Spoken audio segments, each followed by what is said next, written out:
Eddie and I met when we were at the Defense Language School in Monterey, California. Our barracks were next to each other, and we always did PT together, and we started dating when we were out there. So we got married on my mid-tour. I had come back from Bosnia, we got married, and we wanted to start a family. It just made sense that I would get out and support his military career. From the time we started dating again in '97, it was kind of a whirlwind between deployments, engagement, marriage, getting out, and then quickly expecting our first child. I can very clearly remember where we were when we heard about 9/11. Fort Campbell, Kentucky is where we were stationed. We had a 2-year-old daughter, Kennedy, and I was 8 months pregnant with our son. My husband was at PT at that time. He was just coming home. He walked in the doors right when the second airplane hit, and we knew immediately it was that the U.S. was under attack, and he left a month later after our son was born. So from there, it was a couple back-to-back deployments, and if it wasn't a deployment, it was time out in the field, training, different TDYs. From 9/11, life was 100 miles an hour. After 9/11, Eddie deployed a total of 3 times. He went once to Afghanistan, once to Iraq, and once to Saudi Arabia.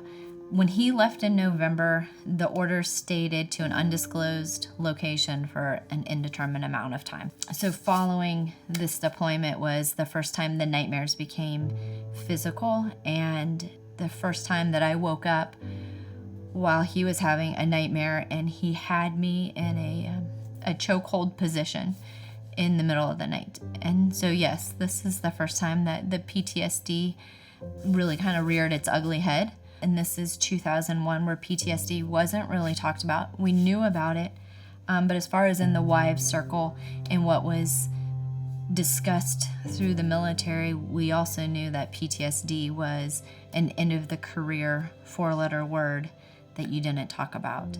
Things were pretty toxic in the home. His drinking was often and severe. There was a lot of arguing between he and I, and you could cut the tension in our home with a knife. That's not to say that that's the way it was all the time, because he still was the football coach. He was still doing things with the children.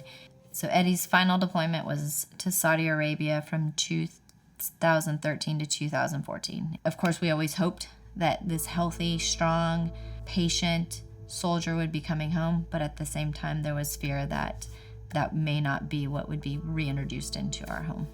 So when he got home in 2014, things were pretty good for a little while, and then they went downhill quickly. The military realized that he had a problem.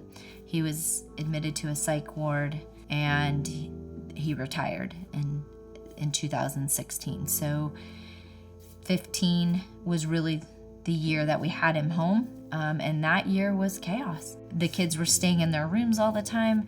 I was looking and realizing that I was modeling a relationship that I didn't want my children to have as adults. And there started to be fear about what could possibly happen. So we asked him to leave in 2017. Not exactly sure what happened.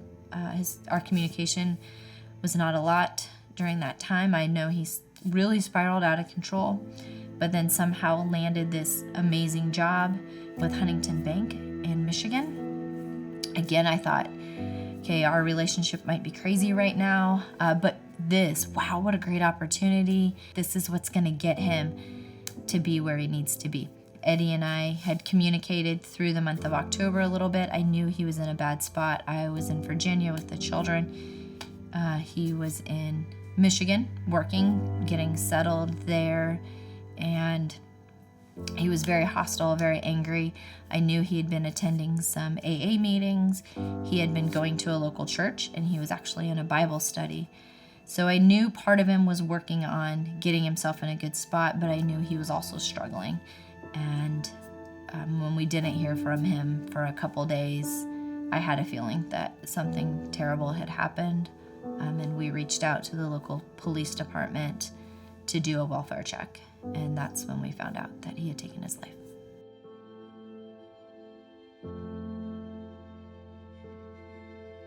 we had always had that hope that he would be able to get to a point where he was healthy and he was the Eddie and the dad that we had known and loved and that was bigger than life and had so much to offer people. And so the initial shock was heartbreaking. The children were devastated. But then, through conversation and as time had gone by, I think the peace that we have is that, and the relief that we have is he's no longer fighting those battles. He's no longer having the nightmares. He's no longer carrying the guilt of what he thought he had done. So there was a sense of relief in knowing that he is at peace.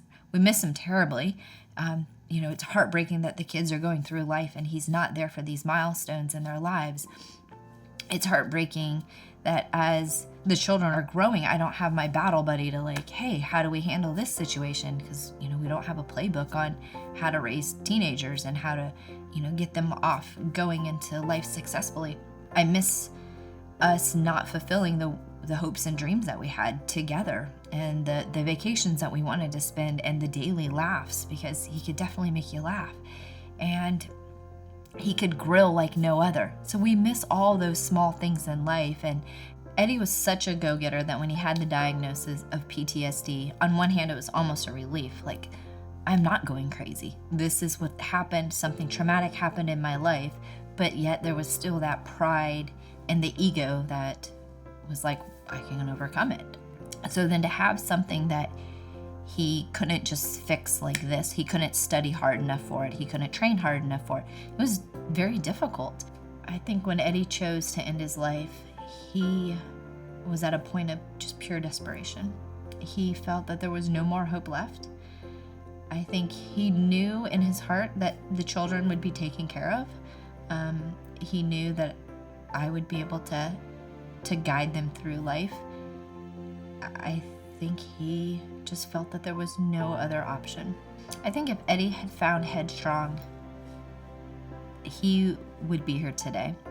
I think it would have surrounded him with a community. I think it would have given him a more direct line to the help that he needed and the help that he wanted in a manner in which he would have received it in he would have been much better mentally receiving it from Headstrong. And I think with Headstrong, they also connect you with a community of others where you have that support system with people who can understand and relate. So I've stayed in touch with a lot of people from our past, and through conversation, friends get brought up or struggles get brought up within their marriage or people that they know. And my go-to answer is have him contact Headstrong. Have them contact Headstrong. Reach out to Headstrong. If you want them to get help, they need to first seek help through Headstrong. It's my go-to answer. It's my go-to answer every day. I see how it has saved the lives of people that are close to me, and I will forever be very supportive of the work that they do. The part that I am just walking into now is accepting the emotional impacts that this has had on me and the ways it has changed who Dawn is, both physically and mentally and emotionally. So this is a new path for me, and it's me having to look at myself and address why do I struggle with analysis paralysis? Why is picking out a ketchup at the grocery store so overwhelming to me at times? And I'm learning that this is normal when you are with somebody with PTSD for so long, that a lot of the things that I'm realizing I'm struggling with, which I didn't realize I was struggling with, are normal. And I need to find those and identify them so I can work on them. So I can truly not just be living life, but I can be loving life.